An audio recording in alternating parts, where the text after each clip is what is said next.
우리는 살면서 끊임없이 뭔가를 믿기도 하고 또 그걸 이해하려고 애쓰잖아요. 근데요, 만약에 그 믿음이랑 이해가 정면으로 꽝 하고 부딪히면 어떻게 해야 할까요? 오늘 살펴볼 레프 셰스토프의 책 오직 믿음으로가 바로 이 질문을 던집니다. 인간의 이성과 신앙 사이에 아주 오래되고 치열한 싸움에 대한 이야기죠. 바로 이 질문이 오늘 우리가 파고들 이야기의 가장 핵심적인 부분입니다. 사실 서양 사상의 역사 전체가 이 질문에 답하려는 과정이었다고 해도 틀린 말이 아닐 거예요. 여러분은 어떠세요? 진리를 판단하는 마지막 권위, 그게 과연 우리 머릿속에서 모든 걸 따져보고 분석하는 이성일까요? 아니면 그런 이성을 훌쩍 뛰어넘는 어떤 신의 계시 같은 걸까요? 자, 이 책의 저자인 셰스토프는요, 아주 도발적인 말로 우리한테 딱 도전장을 내밉니다. 그는 진짜 종교적인 천재는 그냥 기존 권유를 졸졸 따라가는 사람이 아니라고 해요. 오히려 그걸 와장창 부숴버리는 사람이라는 거죠. 이게 무슨 뜻이겠어요? 그냥 믿습니다 하는 게 아니라 이미 있던 믿음을 깨부수는 그 지점에서부터 진짜 통찰이 나온다는 겁니다. 와, 시작부터 쎄죠? 자, 그럼 진리를 향한 이 싸움, 그 본질이 뭔지, 어떤 구도로 맞서고 있는지부터 한번 차근차근 살펴보죠. 이게 그냥 옛날 신학자들이나 하던 그런 따분한 논쟁이 아니에요. 지금 바로 우리가 이게 진짜 진리야 라고 말할 수 있는 게 도대체 뭐냐 하는 근본적인 질문이거든요. 한번 생각해 보세요. 만약 신앙이라는 게 이성의 재판을 받아야 한다면 그게 과연 신앙일 수 있을까요? 초월적인 뭔가가 될 수 있겠어요? 근데 또 반대로 신앙의 이성을 완전히 무시해버리면 우리는 그런 맹목적인 믿음을 도대체 어떻게 받아들여야 하죠? 참 어려운 문제입니다. 자, 여기 화면을 보시면 두 가지 길이 딱 비교되어 있죠. 이 차이를 아는 게 정말 중요해요. 먼저 왼쪽 이성의 길부터 볼까요? 이 길은요, 보편적이고 논리적인 원칙을 찾아요. 그러니까 누가 봐도 아, 그게 맞네 하고 이해할 수 있는 그런 법칙 말이죠. 진리는 무조건 명확해야 하고 깔끔하게 이해되어야 한다고 믿는 거예요. 자, 그럼 오른쪽 계시의 길은 어떨까요? 이건 완전히 다릅니다. 신에게서 직접 온 진리, 그래서 우리 인간의 논리로는 가끔 모순처럼 보이는, 즉 역설적인 진리에 기대는 거죠. 이 길에서는 진리를 이해하려고 애쓰기 전에 먼저 받아들여야 하는 거고요. 우리 이성의 한계를 인정하고 신비나 부조리함까지도 품에 안는 겁니다. 아니, 근데 이 엄청난 생각의 전쟁은 대체 어디서부터 시작된 걸까요? 그 뿌리를 찾아서 우리 한번 시간 여행을 떠나보겠습니다. 목적지는 고대 그리스 아테네의 아고라 광장이에요. 그 모든 논쟁의 중심에 서 있던 한 남자, 바로 소크라테스를 만나러 가는 겁니다. 바로 이 질문, 이게 서양 사상의 물줄기를 완전히 바꿔놓은 엄청난 질문이었어요. 한번 잘 생각해 보세요. 만약에 신들이 사랑하니까 선한 거라면 신들이 마음을 바꾸면 어제는 선했던 게 오늘은 악한 게 될 수도 있잖아요. 기준이 막 흔들리는 거죠. 그런데 만약에 원래 선하기 때문에 신들이 그걸 사랑하는 거라면요. 이야기가 완전히 달라집니다. 그건 신의 특권은 상관없이 그 자체로 존재하는 선함이라는 절대 기준이 있다는 뜻이 되거든요. 소크라테스는 이 질문 하나로 감히 철학이 신을 피고석에 앉히는 그런 엄청난 순간을 만들어낸 겁니다. 이게 바로 소크라테스가 일으킨 혁명의 핵심이에요. 선과 악의 기준이 신한테서 독립해버리고 그걸 우리 인간이 이성이라는 도구로 알 수 있게 된 바로 그 순간, 모든 권위가 뒤집히는 거죠. 이제 진리를 판결하는 최종 권위자는 신이 아니라 바로 우리 인간의 이성이 되어버린 겁니다. 말하자면 이성이 신까지도 재판할 수 있는 대법원장의 자리에 딱 올라선 거예요. 자, 여기서 아주 중요한 개념이 하나 나옵니다. 바로 포테스타스 클라비움. 라틴어인데 우리말로 하면 열쇠의 권한 정도가 되겠네요. 이게 뭐냐면 말 그대로 천국 문을 열고 닫을 수 있는 권한. 그러니까 영적인 세계를 다스리는 최종 권위를 뜻해요. 원래 기독교 전통에서는 이 권한은 신께서 베드로 그리고 그 뒤를 잇는 교회에게만 주신 신성한 힘이라고 여겨졌죠. 바로 이 부분을 셰스토프가 아주 날카롭게 지적하는 겁니다. 소크라테스가 한 일이 그냥 철학적인 질문 하나 던진 수준이 아니라는 거예요. 이건 그야말로 배담한 찬탈이었습니다. 천국의 열쇠, 그러니까 진리와 도덕의 최종 결정권을 신의 손에서 확 뺏어서 우리 인간 이성의 손에 쥐어준 거나 마찬가지라는 거죠. 이제 열쇠의 권한은 하늘이 아니라 땅에, 신이 아니라 인간의 이성에게 속하게 된 겁니다. 여기 보시면 진리를 비추는 두 개의 빛이 서로 경쟁하고 있는 모습이 보이죠. 왼쪽은 루멘 나투랄레, 자연의 빛이에요. 이건 뭐냐면 인간이 태어날 때부터 갖고 있는 이성의 힘, 그 힘으로 스스로 진리를 밝힐 수 있다고 믿는 철학의 빛입니다. 소크라테스부터 시작해서 나중에 계몽주의 사상가들까지 다들 이 빛을 믿었죠. 반면에 오른쪽은 루멘 슈퍼나투랄레, 즉 초자연의 빛입니다. 이건 우리 힘으로 만들어내는 게 아니라 우리 능력 밖에서 주어지는 신성한 계시의 빛이에요. 구약의 예언자들이나 신약의 사도들이 받았다는 바로 그 빛이죠. 사실 서양 사상의 역사는 이 두 빛이 서로 내가 진짜 빛이라고 싸워온 기나긴 투쟁의 역사라고 볼 수 있습니다. 자, 그럼 이런 이성의 도전에 대해서 신의 계시를 중심으로 하는 교회는 어떻게 반응했을까요? 보통은 막 싸웠을 것 같잖아요.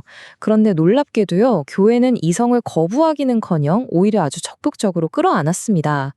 아니, 어떻게 신앙이 자기를 심판할 수도 있는 이성을 자기네 핵심으로 받아들일 수 있었을까요?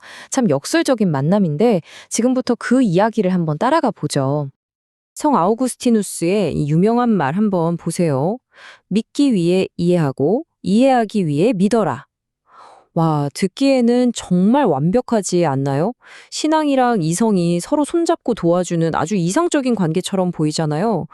그런데 셰스토프는 이 아름다운 말 뒤에 숨겨진 전혀 의도치 않았던 결과를 날카롭게 파고들어요. 바로 이 부분이에요. 셰스토프가 보기에 누구를 믿을까, 이걸 결정하는 과정 자체가 벌써 이성적인 판단을 필요로 한다는 겁니다. 그러니까 내가 믿을 대상을 일단 이성으로 검증부터 해야 한다는 전제가 깔리는 거죠. 그러다 보니 결국 이성 자체가 신앙보다 먼저다라는 결론에 이르게 됐다는 거예요. 이성이 신앙으로 들어가는 문을 지키는 문지기 역할을 하게 된 거고 결국 신앙보다 더 높은 자리에 앉게 된 거죠. 조화를 이루려다가 오히려 서열을 만들어버린 셈이에요. 여기 표를 보시면 이 이성의 횃불이 어떻게 이어져 왔는지 한눈에 들어옵니다. 자, 스타트는 소크라테스가 끊었죠. 이성을 선과 악의 심판관으로 만들었어요. 그리고 그 뒤를 이은 플라톤이랑 아리스토텔레스가 이성을 통해서 구원받을 수 있다는 아주 정교한 철학 시스템을 구축합니다. 그리고 결정적인 한방, 아우구스티누스와 토마스 아퀴나스 같은 교회의 위대한 신학자들이 이 그리스 철학을 카톨릭 교리의 심장부로 그대로 가져와서 합쳐버린 겁니다. 그 결과 신앙을 이성으로 설명하는 거대한 신학 체계가 탄생한 거죠. 그래서 이 통합의 결과가 뭐였냐? 한마디로 이거예요. 사도 베드로의 후계자인 교회가 소크라테스의 후계자인 철학, 즉 이성에게 권력을 사실상 넘겨준 꼴이 된 겁니다. 교회가 이성적인 기반을 다지려고 노력하면 할수록 오히려 계시의 신비가 그리스 철학의 논리 아래로 들어가 버리는 역설적인 상황이 벌어진 거죠. 이제 초자연의 빛이 자연의 빛에게 심판받는 시대가 열리고 만 겁니다. 자, 이제 이야기는 이 거대한 이성적 시스템이 와르르 무너져 내리는 한계에 부딪히는 아주 극적인 순간으로 넘어갑니다. 그 중심에는 성 아우구스티누스라는 인물이 있어요. 아이러니하게도 그는 이 시스템을 만드는 데 큰 공을 세운 사람이었지만 바로 그의 삶 자체가 그 시스템이 틀렸다는 가장 강력한 증거가 되어버립니다. 여기 보시면 당시에 아주 뜨거웠던 신학 논쟁이 딱 정리되어 있습니다. 왼쪽에 펠라기우스라는 사람이 있죠? 이 사람은 소크라테스 철학의 아주 논리적인 결론을 보여주는 인물이에요. 인간은 자유의지가 있어서 선을 선택할 수 있고 노력하면 스스로 구원받을 수 있다. 아주 이성적이고 인간에 대해 긍정적이고 낙관적이죠. 근데 오른쪽에 아우구스티누스는 어때요? 그는 자기 자신의 끔찍한 경험을 통해서 완전히 반대 결론에 이릅니다. 인간은 죄의 노예라서 자기 힘으로는 절대 선을 택할 수 없다고 절규하죠. 그에게 구원은 내가 노력해서 얻는 게 아니라 자격 없는 나에게 그냥 주어지는 신의 선물, 은총일 뿐이었어요. 사실 펠라기우스의 주장은 들어보면 굉장히 설득력이 있어요. 논리가 아주 깔끔하거든요. 신은 정의로운 분인데 인간이 할 수도 없는 걸 시키시겠어? 우리한테 선을 행하라고 명령하셨다는 건 우리한테 그걸 해낼 능력이 있다는 뜻이지. 어때요? 정말 합리적이죠? 이건 소크라테스로부터 쭉 내려온 아주 타당해 보이는 주장이었어요. 그런데 아우구스티누스 자신의 삶이 이 합리적인 주장을 그냥 산산조각 내버립니다.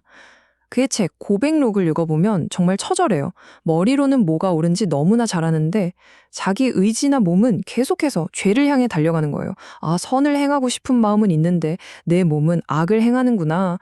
바로 이 절교가 그의 현실이었습니다. 이성은 뻔히 진리를 아는데 의지가 따라주질 않는 거죠. 이성만으로는 도저히 해결할 수 없는 깊고 깊은 모순에 빠져 허우적대고 있었던 겁니다. 이 문장 좀 보세요. 그의 회심 경험이 얼마나 역설적이었는지를 정말 강렬하게 보여줍니다. 그의 구원은 차분한 논리적 깨달음 같은 게 아니었어요. 구원을 주는 광기, 생명을 주는 죽음. 이건 이성으로는 도저히 설명이 안 되는 체험이었던 거죠. 자기가 얼마나 끔찍한 죄인인지는 뼈저리게 알았지만 그 다음에 자기가 어떻게 선한 존재가 될지는 전혀 예측할 수 없었다는 거예요. 이건 이성적인 계산을 완전히 뛰어넘는 사건이었습니다. 자, 그럼 아우구스티누스의 이 경험이 그냥 철학적인 발견이랑 뭐가 다른 걸까요? 여기 정리가 잘 되어 있는데요. 첫째, 이건 뭐 1단계, 2단계, 3단계 이렇게 논리적으로 밟아간 결론이 아니었어요. 둘째, 여러분도 이렇게 하시면 구원받습니다 하고 공식으로 만들 수 있는 게 아니었다는 거죠. 이건 지극히 개인적이고 단 한 번뿐인 사건이었습니다. 셋째, 이성 혼자서는 절대 가닿을 수 없는 진리를 그냥 폭풍처럼 확 보여줬어요. 그리고 제일 중요한 거, 구원은 내가 노력해서 탑을 쌓아 올리는 성취가 아니라 물에 빠져 허우적대는 나를 누가 와서 건져주는 구조라는 걸 보여줬다는 겁니다. 이게 바로 아우구스티누스의 결험에서 나오는 아주 급진적인 결론이에요. 뭐냐면 진짜 종교는 펠라기우스가 말한 것처럼 착한 일 많이 하고 덕을 쌓아서 도달하는 게 아니라는 겁니다. 오히려 그 반대예요. 내 자신의 가장 깊은 죄, 나의 무력함을 처절하게 마주하는 바로 그 절망의 바닥에서 진짜 신앙이 싹튼다는 거죠. 다시 말해서 죄라는 게 그냥 넘어야 할 장애물이 아니라 오히려 진짜 믿음을 갖기 위한 필수 조건일지도 모른다는, 와, 정말 충격적인 가능성을 던져주는 겁니다. 자, 그럼 이 질문 앞에서 우리는 정말 깊은 딜레마에 빠지게 됩니다.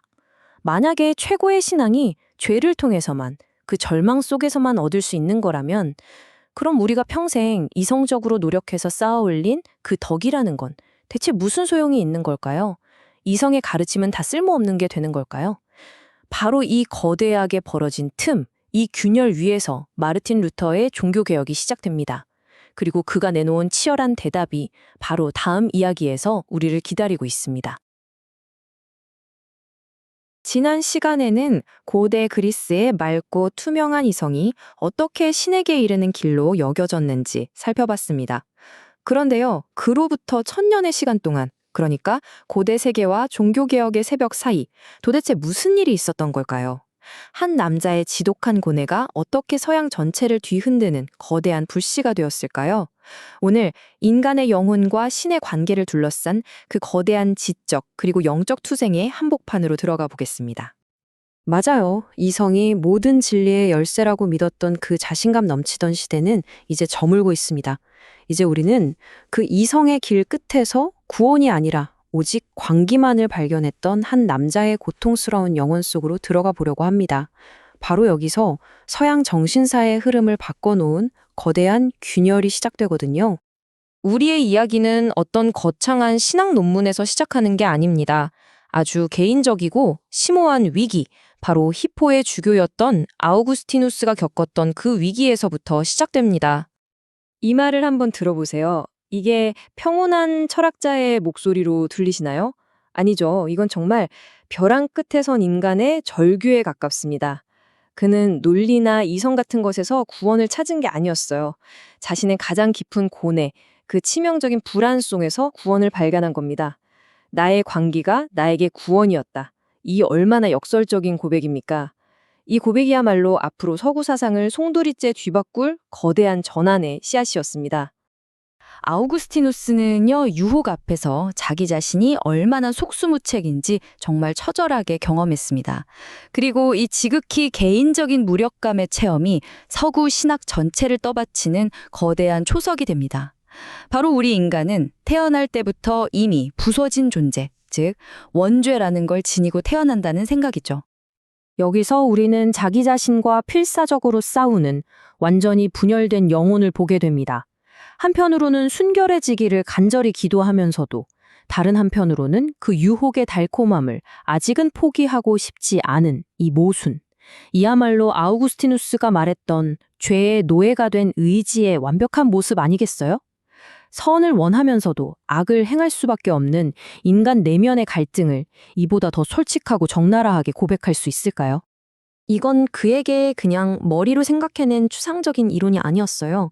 자신의 온 삶으로 뼈저리게 겪어낸 현실 그 자체였죠. 그리고 이 끔찍한 현실 인식은 그를 아주 급진적인 결론으로 이끌었습니다. 우리 인간은 구원을 받으려면 외부의 어떤 절대적인 힘에 전적으로 100% 의존할 수밖에 없는 존재라는 겁니다. 우리 힘으로는 아무것도 할 수 없다는 거죠. 아우구스티누스의 이 지극히 개인적이고도 극단적인 결론은요, 당시 사람들의 상식과 도덕관념에 정면으로 도전하는 것이었습니다. 그리고 당연하게도 이 도전은 즉시 강력한 반박에 부딪혔죠.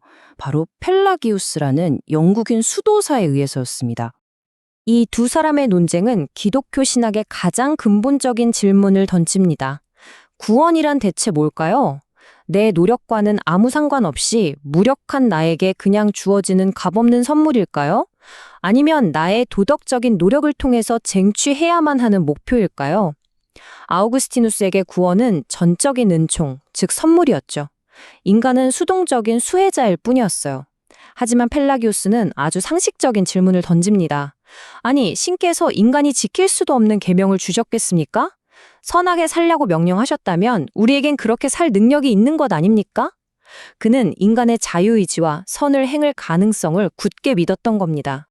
바로 이 질문이 아우구스티누스 사상의 중심에 있는 정말 불안하고도 불편한 역설을 드러냅니다. 그의 논리를 끝까지 따라가다 보면 진짜 종교적인 삶에 이르는 길이 선하고 덕스럽게 사는 게 아니라 오히려 죄를 통과해야만 하는 길일지도 모른다는 그런 섬뜩한 가능성과 마주하게 되거든요. 선하게 살려는 노력이 구원과 아무 상관이 없다면 도대체 도덕은 무슨 의미를 가지는 걸까요? 결국 교회의 선택은 명확했습니다. 펠라기우스는 이단으로 정죄되었고 교회는 아우구스티누스의 손을 들어줬습니다.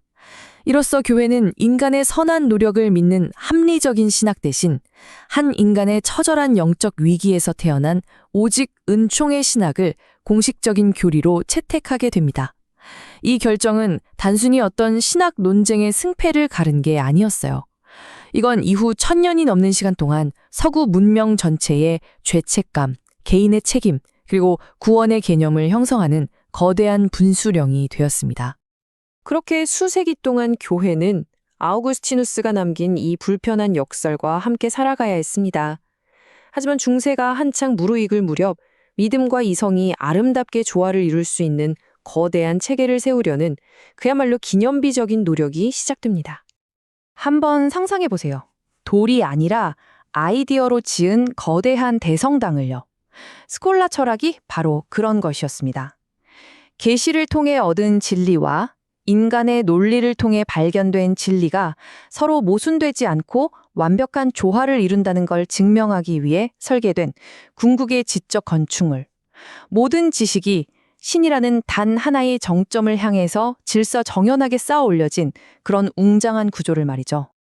자, 그럼 토마스 아퀴나스가 설계한 이 거대한 체계에서 이성의 역할은 무엇이었을까요?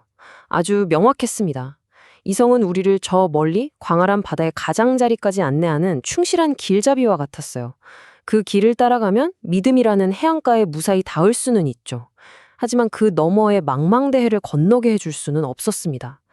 이성은 어디까지나 신앙의 문턱으로 우리를 인도하는 충실한 하인, 그 이상도 이하도 아니었던 겁니다. 이 말이 바로 스콜라 철학의 이상을 완벽하게 보여줍니다. 신이 쓰신 책이 2권 있다는 믿음이었죠. 하나는 이성으로 읽는 자연이라는 책, 다른 하나는 믿음으로 읽는 성경이라는 책. 진리는 결국 하나이기 때문에 이 2권의 책이 서로 다른 길을 가리킬 리가 없다는 확신, 이게 바로 이성의 대성당을 떠받치는 가장 중요한 기둥이었습니다. 하지만 신의 마음과 인간의 논리, 이 둘 사이의 안정적인 연결고리 위에 세워졌던 이 웅장한 이성의 대성당이 그 내부에서부터 서서히 하지만 아주 깊은 균열을 보이기 시작합니다. 철학자 둔스 스코트스가 남긴 이 문장. 겉보기엔 그냥 좀 미묘한 신학적 표현 같죠? 하지만 이건 그야말로 지적인 지진과도 같았습니다. 왜냐하면 이 한마디가 도덕의 기초 자체를 뿌리부터 뒤흔들어 놓았기 때문입니다. 대체 이 말이 왜 그렇게 파괴적이었을까요? 바로 이 지점에서 중세 신학의 가장 근본적인 질문이 던져집니다. 신은 이성의 법칙에 묶여있는 존재인가? 아니면 이성이 신의 변덕스러운 의지에 묶여있는 것인가? 스코투스는 단호하게 후자를 선택했습니다. 그에게 신이란 그 어떤 것에도 얽매이지 않는 절대적인 자유 그 자체였거든요. 아퀴나스에게 선함이란 신조차도 따르는 우주적인 원리였지만 스코투스에게 선함은 그냥 신이 원하기 때문에 선한 것일 뿐이었습니다. 이 미묘해 보이는 관점의 전환은요, 사실상 신을 인간 이성의 지도 밖으로 완전히 밀어내버릴 아주 위험한 가능성의 문을 활짝 열어젖힌 셈이었습니다. 그리고 오컴이라는 철학자는 여기서 한 발 더 나아갑니다. 불필요한 가정은 다 잘라내야 한다는 그의 유명한 면도날 원칙이 신과 인간사리의 관계마저 아주 날카롭게 베어버린 거죠. 그는 신의 의지를 절대적이고 도저히 헤아릴 수 없는 것으로 만들어버림으로써 아퀴나스가 그토록 공들여 쌓아 올렸던 이성의 사다리를 밑동부터 잘라내버렸습니다. 신을 너무나 위대하고 자유롭게 만든 나머지 역설적으로 인간이 신에게 다가갈 수 있는 모든 다리를 끊어버린 겁니다. 바로 이렇게 지적으로 모든 것이 분열되고 흔들리는 세계 속으로 구원을 향한 뜨거운 갈망을 품고 하지만 이제는 부서져 내리고 있는 낡은 도구들로 무장한 한 젊고 독실한 수도사가 발을 들여놓습니다. 그의 이름 바로 마르틴 루터입니다.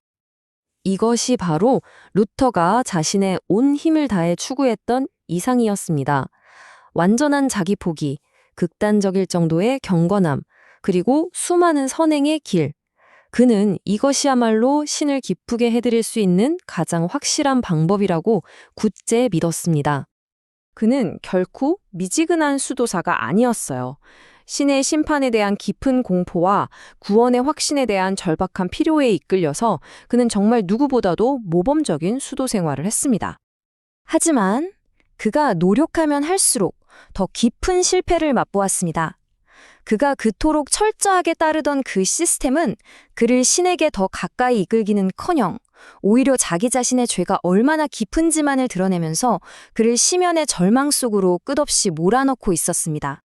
루터의 이 절망은 단순히 한 개인의 실패가 아니었습니다.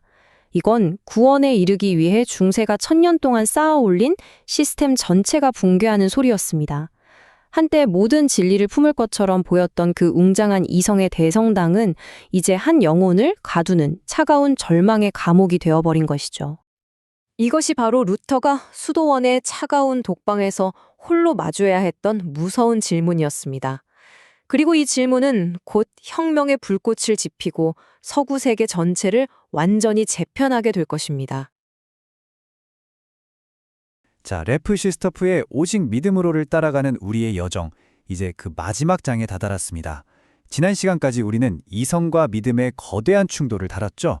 오늘은 바로 그 충돌의 중심에 서서 온몸으로 그 갈등을 살아냈던 인물, 마르틴 루터의 이야기로 깊이 들어가 보려고 합니다.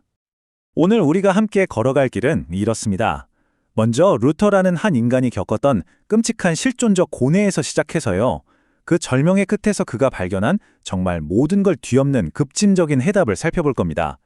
그리고 마침내 이 모든 것이 서양 철학의 근간을 뒤흔들었던 거대한 질문, 그러니까 진리란 과연 무엇인가 하는 문제에 어떻게 맞닿게 되는지까지 따라가 보겠습니다. 우리의 이야기는요, 어떤 거창한 신학 이론에서 시작하지 않습니다. 오히려 한 남자의 정말 날 것 그대로의 지독한 개인적인 고통에서 시작해야 해요. 왜냐하면 그에게 있어서 기존의 교회가 제시했던 구원의 길은 글쎄요, 그건 구원의 길이 아니라 광기로 향하는 길이나 다름없었기 때문입니다. 세스토프는 바로 이 지점에서 루터의 위기를 성 아우구스티누스의 경험과 겹쳐봅니다. 아우구스티누스가 자신의 고백록에서 썼던 표현 기억하시나요? 나의 광난이 나에게 구원이 되었다. 바로 그거예요. 영혼이 가장 깊은 절망, 정말 바닥을 치는 그 순간에야 비로소 구원이 찾아온다는 구원적 광란. 그러니까 기존의 세계가 완전히 무너져 내리는 그 고통 속에서만 진짜 돌파구가 열린다는 거죠. 생각해보세요. 젊은 시절의 루터는 정말 독실한 수도사였습니다. 그에게 구원으로 가는 길은 너무나 명확해 보였죠. 열심히 기도하고 금욕적인 규율을 철저히 지키고 교회가 정해준 선한 일들을 차곡차곡 쌓아가는 것. 이게 바로 신의 인정을 받을 수 있는 아주 확실하고 안전한 방법이라고 믿었던 겁니다. 루터는 정말 그 누구보다도 필사적으로 이 의로움의 길에 매달렸어요. 엄격하게 금식하고 밤새워 기도하고 자신을 채찍질하면서까지 완벽을 추구했죠. 그런데 정말 아이러니한 건 뭔지 아세요? 그가 완벽에 가까워지려고 발버둥 칠수록 그가 느낀 건 평안함이 아니었어요. 오히려 자신의 형편없는 불완전한, 씻을 수 없는 죄의 무게, 그리고 저 위에서 자신을 내려다보는 신의 그 싸늘한 진노, 이것들만 더 뼈저리게 느꼈다는 겁니다. 바로 이겁니다. 이게 바로 루터가 맞닥뜨린 위기의 본질이에요. 구원으로 가려고 걷는 길이 오히려 파멸로 이어진다면 어떻게 해야 할까요? 분명히 영혼의 평화를 주기 위해 만들어진 이 정교한 시스템이 오히려 그를 끝없는 절망으로 몰아가고 있었던 거죠. 그는 깨달아버린 겁니다. 아, 인간이 어떤 노력을 해도 신의 그 절대적인 정의를 결코 만족시킬 수는 없구나. 자, 바로 이 지독한 절망의 도가니 속에서 앞으로 수백 년간 서방 기독교 세계의 근간을 통째로 뒤흔들어버릴 하나의 계시가 태어나게 됩니다. 여기 이 두 가지 길을 한번 보세요. 정말 극명한 대조를 이루죠. 왼쪽은 수백 년간 이어져 온 교회의 공식적인 가르침입니다. 이건 일종의 파트너십이에요. 인간이 믿음이라는 기초를 놓고 그 위에 선행이라는 벽돌을 열심히 쌓아 올려야 구원의 집이 완성된다는 거죠. 하지만 루터가 발견한 오른쪽 길은 완전히 다릅니다. 이건 파트너십이 아니라 절대적인 항복이에요. 구원 앞에서 인간이 쌓아 올린 모든 노력과 공로는 그야말로 아무런 가치가 없다는 정말 충격적인 선언이었던 거죠. 이 개념이 바로 솔라 피데, 즉 오직 믿음으로입니다. 이게 그냥 신학 이론을 조고 고친 수준의 이야기가 아니에요. 이건 말 그대로 혁명이었습니다. 인간과 신의 관계 자체를 근본적으로 다시 쓴 거죠. 구원의 무게중심을 인간의 행위에서 신의 무조건적인 은총으로 180도 완전히 옮겨놓은 거예요. 그야말로 모든 걸 뒤엎는 급진적인 전환이었습니다. 루터의 이 계시는요, 그냥 머릿속에만 머무는 조용한 아이디어가 아니었습니다. 이건 일종의 선전포고였어요. 무엇에 대한 선전포고냐? 바로 중세 교회가 수백 년에 걸쳐 공들여 쌓아올린 종교법과 도덕법이라는 거대한 시스템 전체에 대한 전쟁 선포였습니다. 토마스 아퀴나스로 대표되는 스콜라 철학자들은요, 정말 정교하고 질서정연한 체계를 만들어냈습니다. 그들은 생각했어요. 인간에게는 신이 주신 자연의 빛, 즉 이성이라는 게 있다. 그리고 성경에 기록된 율법이 있다. 이들은 서로 싸우는 게 아니라 조화롭게 작동한다는 거죠. 그래서 아주 신중하게 구분했습니다. 어떤 율법은 이제 필요 없지만 어떤 율법, 특히 도덕법은 여전히 유효하다고 말이죠.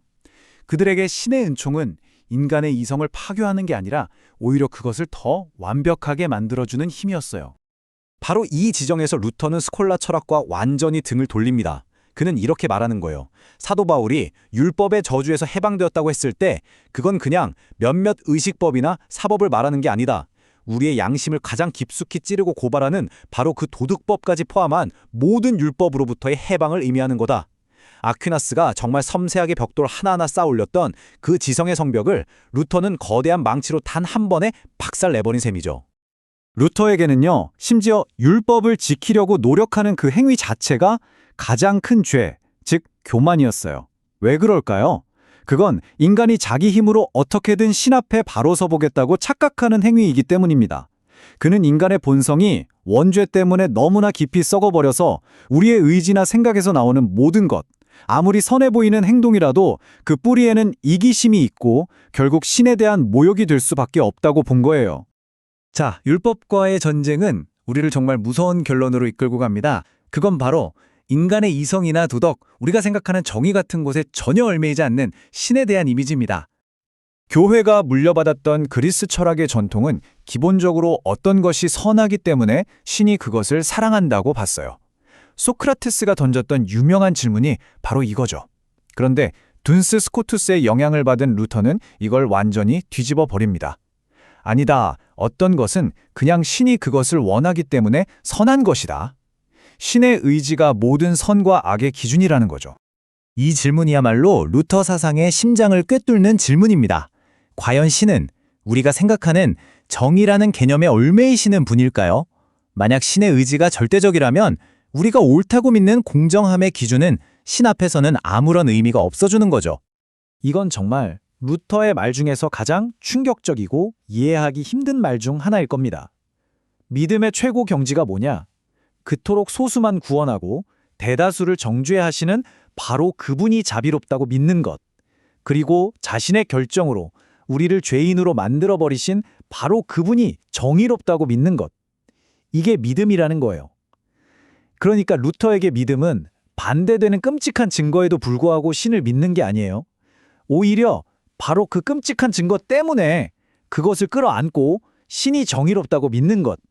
인간의 이성으로는 도저히 이해할 수 없는 괴물처럼 보이는 신의 논리를 받아들이는 것.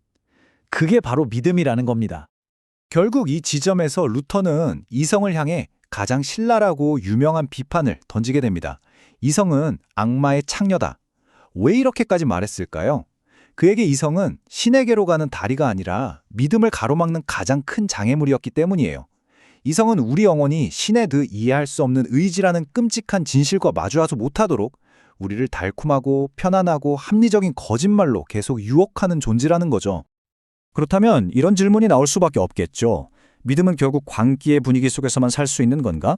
셰스토프가 해석한 루터에 따르면 그 대답은 명백하게 그렇답니다. 믿음은 이성이라는 차가운 자로 잴 수 있는 대상이 아니라는 거예요. 그것을 측정하려고 하는 순간 믿음은 마치 손 안에서 퍼덕이다 죽어버리는 나비처럼 그 생명력을 잃고 만다는 거죠. 자, 그런데 셰스토프는 루터의 이 고독하고 끔찍한 투쟁이 결코 역사적으로 뚝 떨어진 예외적인 사건이 아니라고 말합니다.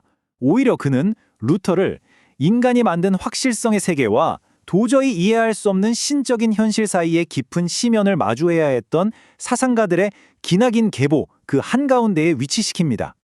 여기 이 연대표를 보세요. 서양 사상사에서 반복적으로 나타나는 하나의 흐름이 보입니다. 성 바울에서 시작해서 아우구스티누스 그리고 루터를 거쳐 도스토옙스키와 니체에 이르기까지. 이들은 모두 각자의 시대에 이성과 도덕이라는 너무나 당연하고 자명해 보이는 진리에 정면으로 의문을 던져야만 했던 희귀한 인물들이에요. 셰스토프는 바로 이 투쟁이야말로 종교적 천재성의 핵심이라고 본 겁니다. 선행조차도 짐이 될 수 있다는 생각. 셰스토프는 이 지정에서 루터를 톨스토이의 소설 속 인물인 세르게이 신부와 연결합니다. 세르게이 신부는 평생을 바쳐 선행을 쌓아온 위대한 종교적 영웅이었죠. 하지만 그는 인생의 마지막 순간에 깨닫습니다. 아, 내가 평생 쌓아올린 이 선행들이 사실은 신에게로 가는 길이 아니라 나의 교만으로 쌓아올린 거대한 장벽이었구나 하고 말이죠. 바로 이 라틴어 인용문이 문제의 핵심을 정확히 꿰뚫고 있습니다. 가장 해로운 역병, 즉 의로움에 대한 자부심이 신께서 자신의 일을 하시는 것을 막는다. 루터에게 있어서 신의 은총을 가로막는 가장 큰 장애물은 놀랍게도 우리의 악함이 아니었어요. 바로 우리 자신의 의로움에 대한 자부심, 그가 거룩한 교만이라고 불렀던 바로 그것이었습니다. 신은 이 완고한 괴물을 깨부수기 위해 율법이라는 무거운 망치를 휘두를 수밖에 없다는 거죠.